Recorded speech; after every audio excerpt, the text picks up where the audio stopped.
Okay, we good? We can start a few seconds early. It's not technically 1:30 yet. I decided one of the nicest thing about working with nerds is that you don't have to worry about them coming and heckling you because they're nose down in their laptops. The ones from my company are. So thank you for coming, everybody. Hope you enjoyed lunch. Hope you enjoyed this talk. So I'm Chris Larsen. Spoken at SAINTCON before. I work just up the road in Draper in Symantec's office that used to be Blue Coat. I've got my colleague Armans' name on this because at least half of this is his research. And he did most of it while he was here, but he's moved back to Germany. But I wanted to pay him proper homage. And I'll point out generally the really smart, insightful parts of the research were Armans', not mine. But I'll try to call that out as we go along. So for the agenda, we're going to be talking about phishing. And originally, when Armin and I started looking at this, Blue Coat was more on like the large enterprise network defense side of things, and we talked like, how much time do we spend on phishing? If we have some ideas for stopping phishing, that's not really our core job. Phishing is like more of an individual user thing. But as we got into it, we found some interesting stuff. And that's what led to this. So we'll talk about kind of the phishing kits that we collected and analyzed and the attacks and what that tells us about the phishing landscape and why that became very interesting to us. Talk about shadow data, which is a foreshadowing of why it became interesting to us. And then we'll put parts 1 and 2 together for part 3 and wrap up with some recommendations and things. So we're in a position where we get a lot of misinformation about phishing. We constantly have people sending us lists of domains or IPs, and they say, please block these are phishing. And let's say at least half the time they're not actually phishing. It could be anything from normal spam to malicious spam. But a lot of people, any kind of an attack or bad thing in the email equals phishing, and that's not the way the world is. So the traditional basic definition for phishing is a mass email. The bad guys blast it out to a lot of people. There's a link to a fake site that they've tried to make look like the real PayPal or the real bank or whatever. And then they want you to log in with your credentials, and then they've got your credentials, and then they can hurry and go steal money out of your account.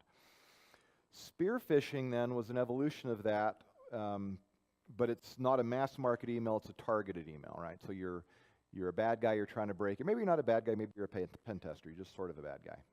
And you're wanting to send emails and break into a company, so you target the people. And so if you're going to target me, you would read some blogs and try to see what kind of research am I interested in, and then you would try to target me with an email that I'm likely to open.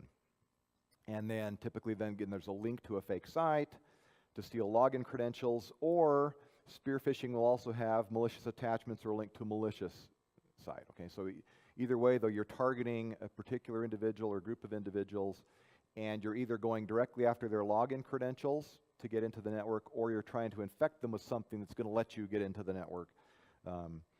But the big difference is mass market versus targeted.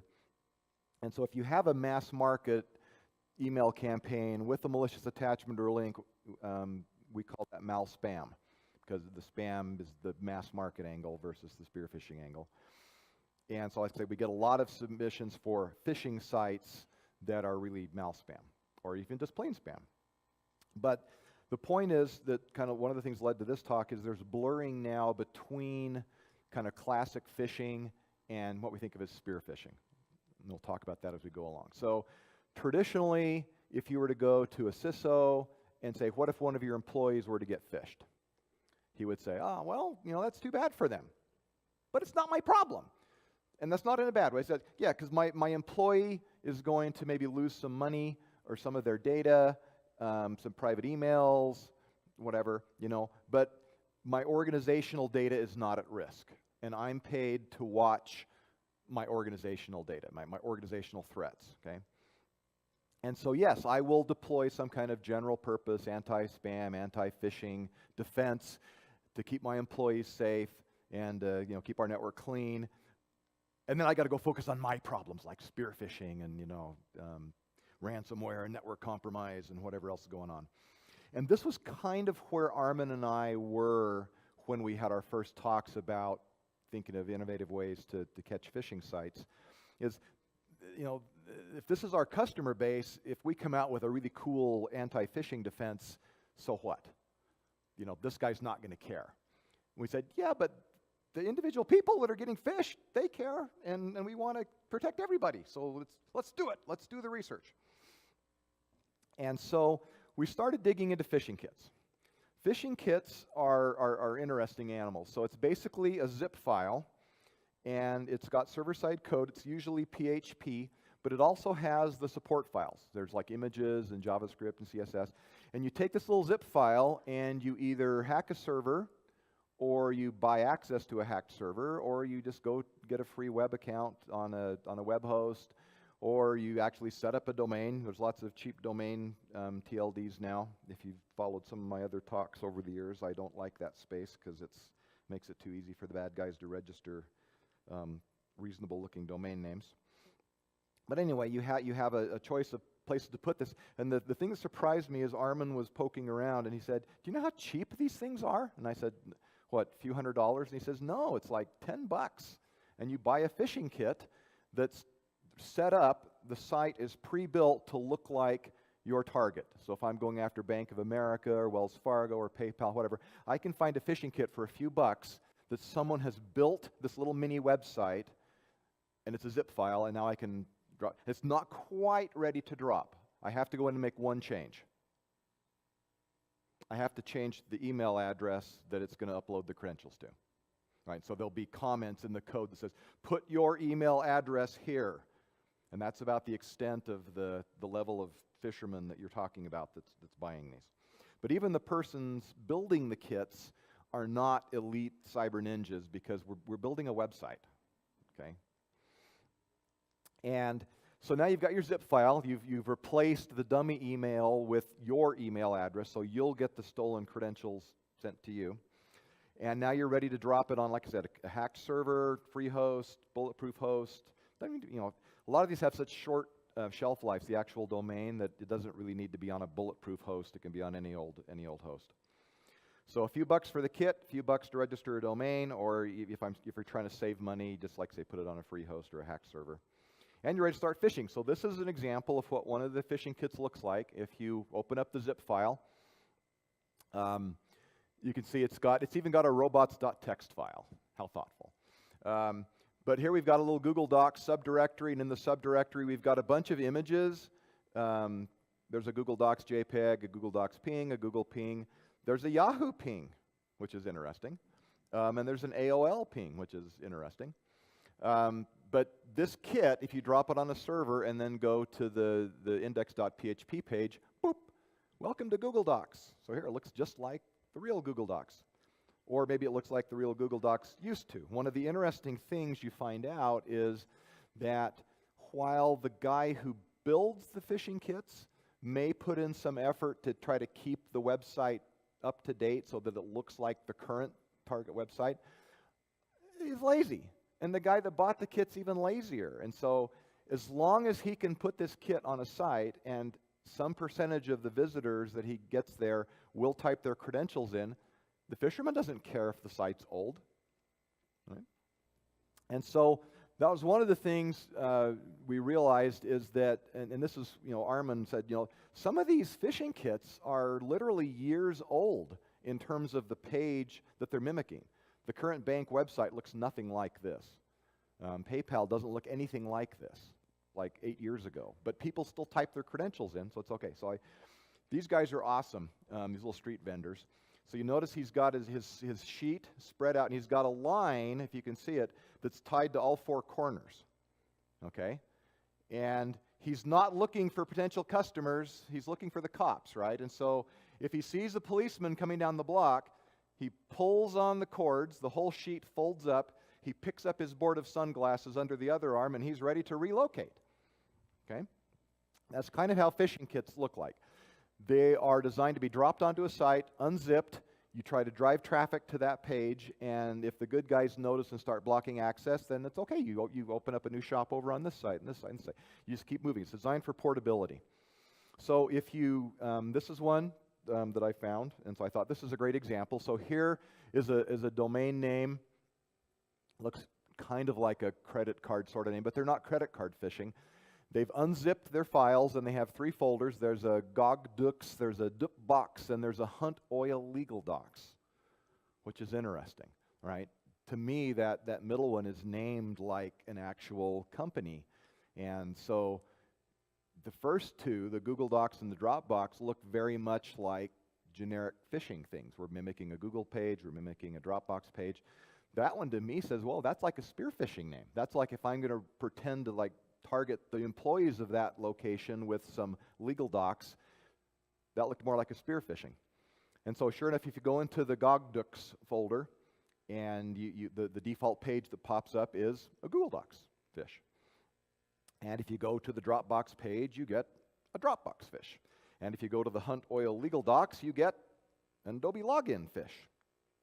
Wait a minute, I mean, I know that Dropbox is a thing and Google Docs is a thing. Does Adobe have logins? Unless you're like a customer and you've ordered stuff.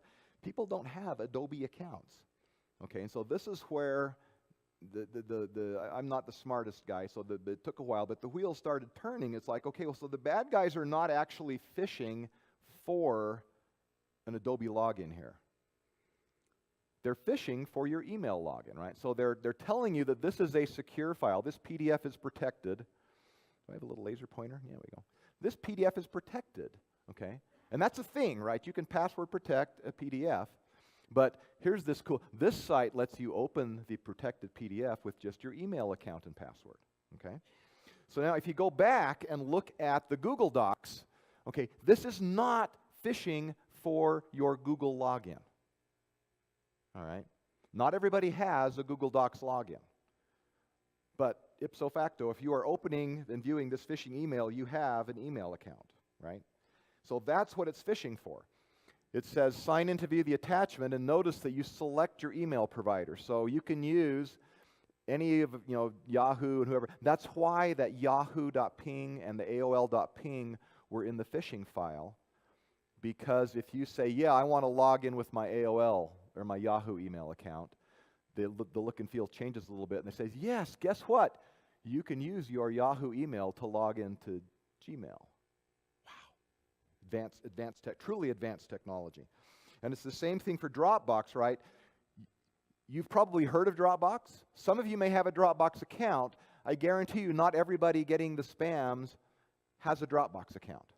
So if the bad guys were just phishing for Dropbox logins, actual Dropbox logins, this would not be a very effective way to go about it. But again, you're just using, click the select provider. You're going to pick which email, who's my email provider, and then I'll use that account to log in to get this Dropbox document.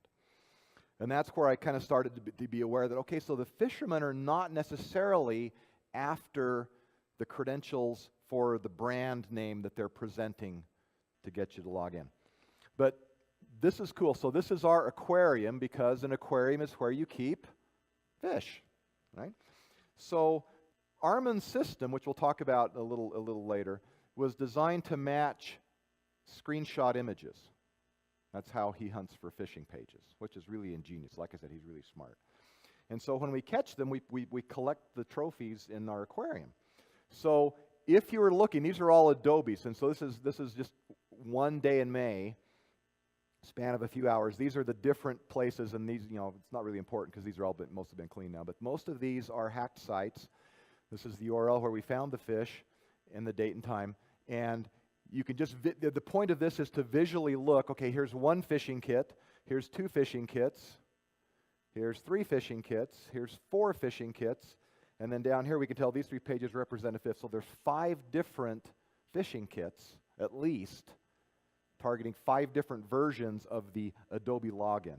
The interesting thing is that some of these will be like a sensitive document. We've seen people's tax returns grayed out and used as the lure in the background to say, there's this secure document you need to view, but you've got to log into your Adobe account with your email account and password to see it. And so there's these different look and feels. Each of these represents a different kit, right? So that was Adobe. Here is PayPal. And so again, if we say, okay, there's 1, 2, 3, 4, 5. So again, there's 5 different, in the span of a couple hours, we see 5 different phishing kits at least represented that are phishing for PayPal. Here is Google Drive. And again, same day, same couple hours, there's 1, 2, 3, 4 different phishing kits at least represented. Dropbox, 1, 2, 3, 4 or 5 Dropbox kits. So you start to see the pattern, right? The point is there are lots of phishing kits out there that have been built by somebody to mimic a particular instance of a point-in-time view of that website, and then they just sell that kit, and then that kit may be sold to multiple people who are going to use it in different places, and so there's all these kits floating around. And this is what Armans' original Lightbulb moment was, where the key for the phisher, it doesn't matter if it's the right up-to-date version of the site, as long as it looks believable, victims will type their credentials in. Well, if the site needs to look believable, the fishermen have to build them to look believable.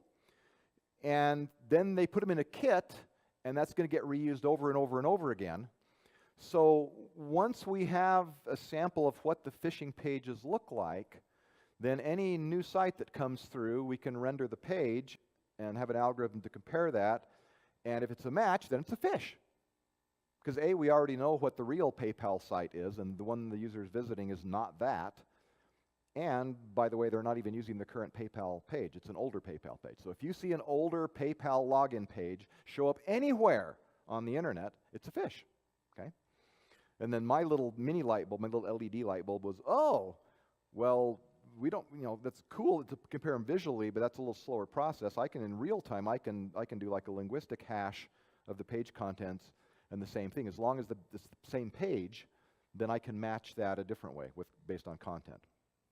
So this is the top phishing targets according to my little content matcher. And so I have to say this represents what I call a constrained view of the phishing market, because there are some phishing pages that don't lend themselves to this sort of fingerprinting, and I'm not as ambitious as Arman, and I didn't have as many fingerprints stored as he had screen images. But if you look, okay, number 1 was PayPal. Okay, that's a traditional phishing target, right? This is, again, what we were thinking of as phishing. Okay, that's like my PayPal, right? You get the email notice saying, there's a problem with your account. We've locked it because of fraudulent activity. Please log in or reconfirm, blah, blah, blah, blah, blah. And you've got one user's information, one user's finances at risk. That's traditional phishing. So yeah, PayPal was still number 1. But number 2, Google Docs, Dropbox, Chase, that's been Barclays, those are banks, Societe Generale. But Apple, okay, now, and Wells Fargo, Christian Mingle, that's not really, and again, DocuSign, this was the one that blew me away, DocuSign, okay? If I were to ask how many of you in this room have interacted with DocuSign, how many would raise their hands? It's about half. How many times have you interacted with DocuSign? For me, it's once, right? The last time I did a mortgage, there was some paperwork in DocuSign. And so if you're thinking about phishing as the bad guys are after my login, I thought, how in the world can you make a living phishing for DocuSign logins? That's something that people set up one time, they view it once, and then they're done. And unless they're expecting, a mortgage, unless they're right in the middle of a legal paperwork thing where they're expecting something like this, there's no way you're going to get enough people with actual DocuSign logins, giving you enough stuff to do anything. But if you're just using it as a lure to get their email logins, oh, okay. All right? Like I say, I'm slow, but I eventually get things. So this is what I looked at. So roughly half and half split between what we think of as classic finance phishing, targeting PayPal or a bank that's like an individual thing, and about half are the documents credential kind of phishing, where they're after just your email address. There's a few weird things. So this is Arman's project Dolphinview. And it's called Dolphin because dolphins are smart and eat fish. Okay? And Dolphin is a very broad view of the fish market because Arman can easily take any screen image, thumbnail it and throw it into a system, and boom, now we're looking for phishing pages. It takes me a little longer to do mine. So that's why Arman's got a better system. He's smarter than me. But if you look at what Dolphin collected during the month of May, Google Docs, Dropbox, okay, Chase, that's traditional phishing. Apple is more email, Google Drive is email, DocuSign is email, Adobe is email, okay, free mobile, Office 365. So most of the phishing traffic, according to Dolphin, is what we would now call credential phishing. They're after your email or a cloud service login of some kind. And so this is when we said, oh, you know, this may be worth doing some kind of a conference talk on, because this surprised us. We were not expecting this. And that's one of my rules of thumb as a pro tip for you presenters out there.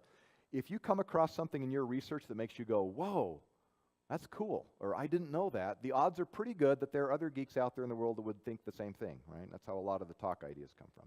All right, keep that in mind, and now we'll come and talk about a part that I thought was interesting, and where I told Arman, okay, I said the reason this is interesting is because there's this shadow data report that goes out. And so if you're like most IT folks, you've heard of shadow IT probably. That's been a thing for quite a few years now, where the idea that in the old days of IT had to provision everything. If somebody needed a database for a project, you got to go to IT, and IT will then set up the database next month. If you need a website, you go to IT, and IT will set up that website for you. We'll get to that in a couple of weeks. The point, but there's all this stuff, and that's slow, and that's so people are strongly motivated to not go to IT and instead just jump out onto the cloud, and you can have a database server and a website up and running like that, right? And so if you talk to IT departments about shadow IT, one of the interesting stats that I literally clipped out of a report, when they asked the IT guys, how many cloud applications do you think your organization is using? Okay, and the average response to the survey was between 40 to 50. And they said, nope. When we actually look at your traffic logs, the average enterprise has 928 cloud apps in use. That was in late 2016, which was up almost 100 from 2015's report. So people are going out and using cloud apps all the time. That's the shadow IT problem. Shadow data is the idea that you have enterprise data, in many cases, if not most, that's being put somewhere